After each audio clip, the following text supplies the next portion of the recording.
Hoje a gente vai conversar sobre um universo que é fascinante, mas que às vezes pode ser bem turbulento, o da mente criativa. A ideia aqui é a gente explorar aquela balança delicada entre o brilho de um talento e a intensidade do excesso mental. Um assunto que, no fundo, toca todo mundo que já se sentiu meio sobrecarregado pelos próprios pensamentos.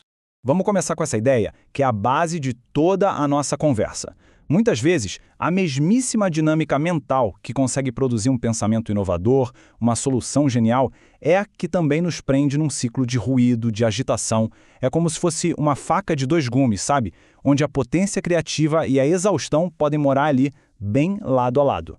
Para a gente organizar o raciocínio, vamos seguir esse roteiro aqui. A gente começa entendendo como é essa mente intensa, depois passa pelo papel duplo da imaginação, vê a conexão entre talento e vulnerabilidade, o perigo de romantizar o sofrimento e, por fim, a gente conversa sobre como podemos cuidar desse jeito de funcionar que é tão particular. Então, primeiro ponto. Algumas mentes simplesmente operam numa frequência diferente. E veja bem, não se trata de um defeito, mas de uma constituição mesmo. É como se a fiação interna fosse feita para ser mais receptiva, mais ativa em relação ao mundo.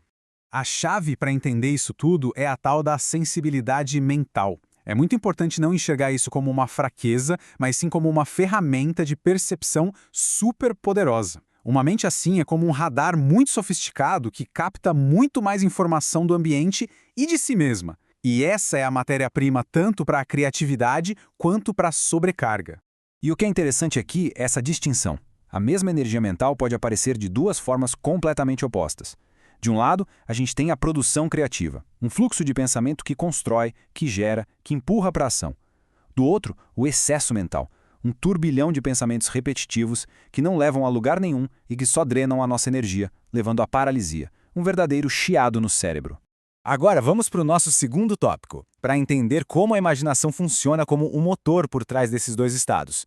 Ela é a peça central que pode tanto construir castelos quanto, cavar abismos. Olhando pelo lado positivo, a imaginação é uma coisa espetacular.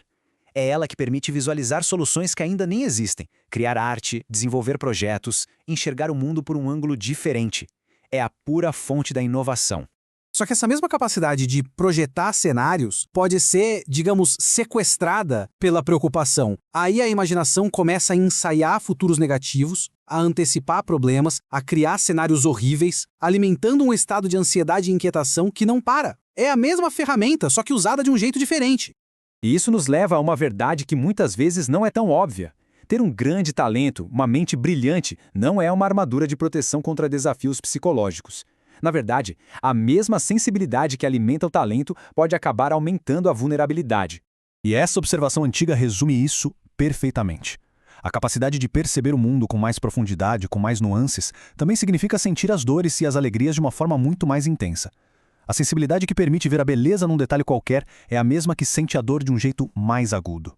E quando essa intensidade toda não é bem gerenciada, as consequências no dia a dia são bem reais, bem concretas. A pessoa sente um cansaço mental que não passa, tem dificuldade de transformar as 1000 ideias em projetos concluídos, vive numa montanha-russa emocional e, principalmente, sente uma dificuldade enorme de simplesmente desligar o cérebro e relaxar. Agora, vamos aproveitar para desconstruir um mito bem perigoso, que muitas vezes ronda o mundo criativo. Aquela ideia de que o sofrimento é um combustível necessário para a arte. Então vamos deixar uma coisa bem clara. O sofrimento não é um pré-requisito para ser criativo. Muito pelo contrário. O caos mental, a angústia, tudo isso consome a energia, o foco e a estabilidade que o ato de criar exige. Uma mente em paz tem muito mais capacidade de produzir de forma saudável e contínua do que uma mente em tormento. E é isso que nos traz para a parte final e talvez a mais construtiva da nossa conversa. Como a gente pode cuidar dessa mente intensa para transformá-la numa aliada, tirando ela do caos e levando para a harmonia. O caminho não é sobre suprimir os pensamentos, mas sobre aprender a gerenciá-los. Começa com a observação, sabe? Aprender a diferenciar o que é útil do que é só ruído.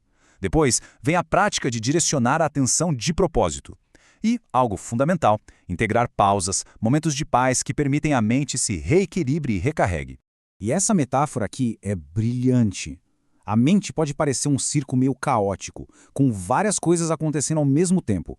A grande virada é assumir o papel de diretor desse espetáculo, decidindo qual atração merece o holofote, em vez de ser só um espectador passivo do caos. E assim, a gente encerra com essa reflexão. O desafio para quem tem uma mente intensa e criativa não é buscar o silêncio, porque isso seria como apagar a própria essência. O verdadeiro objetivo é aprender a conduzir essa energia tão poderosa, transformando o que poderia ser uma tempestade destrutiva em uma força que gera beleza, inovação e bem-estar. A questão é sobre harmonia, não sobre silêncio.